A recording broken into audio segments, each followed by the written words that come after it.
Só para atualizar vocês sobre a questão envolvendo Júlio Cocielo e racismo, nesses últimos dias, várias marcas que patrocinam o Cocielo já se pronunciaram repudiando as expressões dele, tanto de racismo quanto as outras expressões anteriores que ele fez no Twitter, sobre as mulheres, sobre gordos, sobre outras minorias. Então agora o Itaú, o Submarino Viagens, a Adidas e a Coca-Cola, que foi uma empresa com a qual ele já trabalhou anteriormente, se manifestaram falando que não tem mais vínculos com o Cocielo e que não pretendem fazer campanhas com ele no futuro.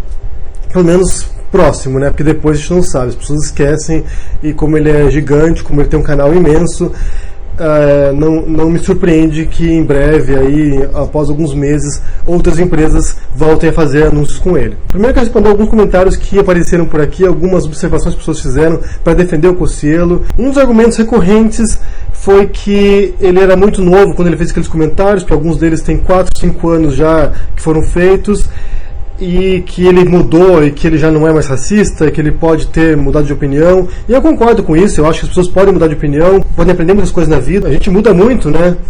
Eu não sou igual ao que eu era quando eu tinha 16 anos, 17 anos, então a gente realmente aprende. Eu acho que quando você cresce num ambiente ou num lar racista, você tende a reproduzir certos discursos, depois você começa a conviver com outras pessoas diferentes de você, e muitas vezes você muda a sua percepção, muitas vezes você aprende a ser mais tolerante, aprende a não reproduzir certos discursos, mas por outro lado também tem muita gente que passa a vida inteira falando isso, reproduzindo isso, passa para os seus filhos, para os seus netos, então há todo tipo de coisa, né? Você pode encontrar pessoas que mudaram, que aprenderam com seus erros, que aprenderam com a sua ignorância, e muitas pessoas que não aprendem e que passam a vida inteira fazendo isso.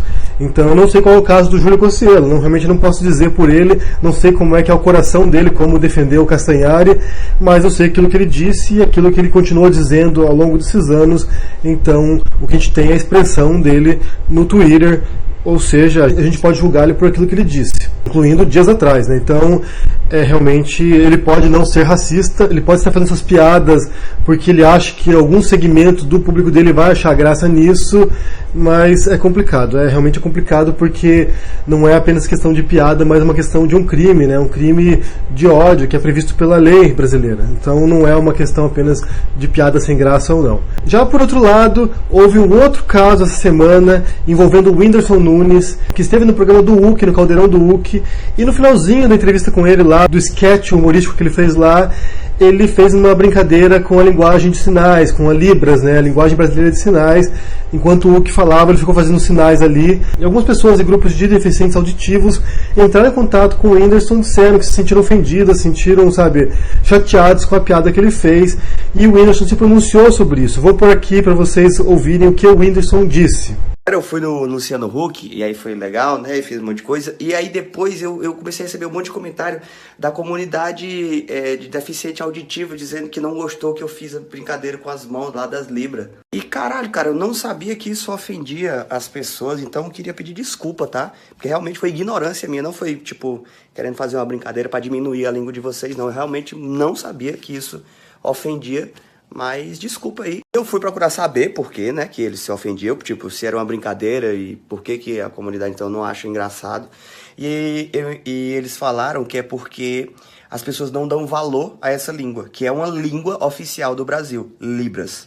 E que eles só se comunicam entre eles porque ninguém sabe Libras. E quando tem um artista, alguém famoso, sempre brinca com Libras em vez de fazer Libras de verdade. De certa forma foi até bom porque eu fiquei sabendo disso. E o que eles queriam? Eles queriam que todo mundo soubesse falar Libras, porque só quem sabe falar Libras é quem é deficiente auditivo ou, algum intérprete de Libras, mas as pessoas em geral não sabem. Então ele queria que todo mundo soubesse. Então eu fico aqui muito aberto a aprender Libras, tá? E passar Libras para os meus seguidores aqui. Se tiver algum professor de Libras e estiver interessado aqui por São Paulo para me dar aula, eu tô muito aberto. Mais uma vez, desculpa se eu ofendi a galera, porque realmente, de verdade, não é como uma piada que você vai dizer, não, foi só uma piada e não vou pedir desculpa porque foi só uma piada e papapá. Eu realmente fui ignorante e não sabia que isso ofendia. Agora eu tô sabendo. Eu espero que vocês aceitem minhas desculpas e me aguardem nos próximos capítulos, que eu vou tentar aprender Libras de verdade para poder passar para todo mundo saber e todo mundo ter uma comunicação aí com quem é deficiente auditivo, tá?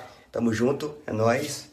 e Brasil. Para mim, esses dois casos, embora não tenham proporções totalmente diferentes, no caso do Cossielo, foram afirmações ali muito mais agressivas, muito mais ofensivas do que no caso do Whindersson, eu acho.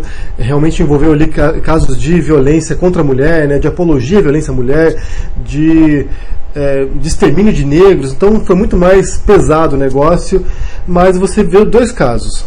Um caso que é crime de fato, né, como eu disse, pela legislação brasileira, e outro caso que o Whindersson alega ignorância, então ele não sabia que ofendia os deficientes auditivos, então ele não tinha ideia de que essa piada poderia ter esse tipo de repercussão. Então eu vejo dois casos. A ignorância não é justificativa, né, você não pode justificar, eu peguei aquela coisa ali, eu roubei aquela coisa porque eu não sabia que o roubo era crime, não é uma justificativa, mas nesse caso do Whindersson me pareceu sincero, de fato. Acho que a gente já viu em várias outras situações pessoas fazendo esse tipo de piadinha com linguagem de sinais. Então me pareceu sincero realmente a desculpa dele, diferente do Cossielo, né, que se desculpou dizendo que foi mal interpretado. Eu acho que nesse caso você joga a culpa não para si próprio, não por aquilo que eu fiz de errado, mas para as pessoas que entenderam errado, os justiceiros do politicamente correto. Então eu acho que há uma inversão nesse caso. No caso do Whindersson, ele traz para si a responsabilidade, ele realmente diz, olha, errei, desculpa, não sabia disso, não vai acontecer de novo, e mais do que isso, ele ainda tenta tomar medidas práticas e realmente para mudar aquilo ali. Então como que ele, enquanto comediante, enquanto formador de opinião, pode aprender com esse caso e mudar no futuro. Então ele se propõe a aprender linguagem de sinais e talvez até, não sei, né, posteriormente num show dele apresentar isso como um recurso a mais para quem tem problemas auditivos que não pode acompanhar as piadas dele. Eu acho que essa é a oportunidade que ele teve para aprender com isso, né?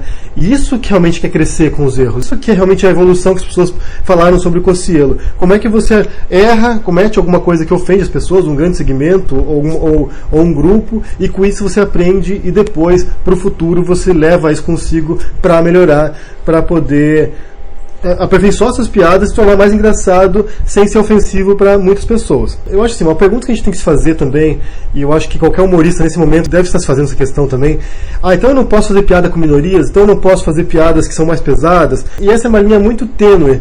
Eu acho que é possível fazer piadas com minorias, eu acho que há muitos comediantes bons que fazem piadas com minorias, e de modos muito inteligentes.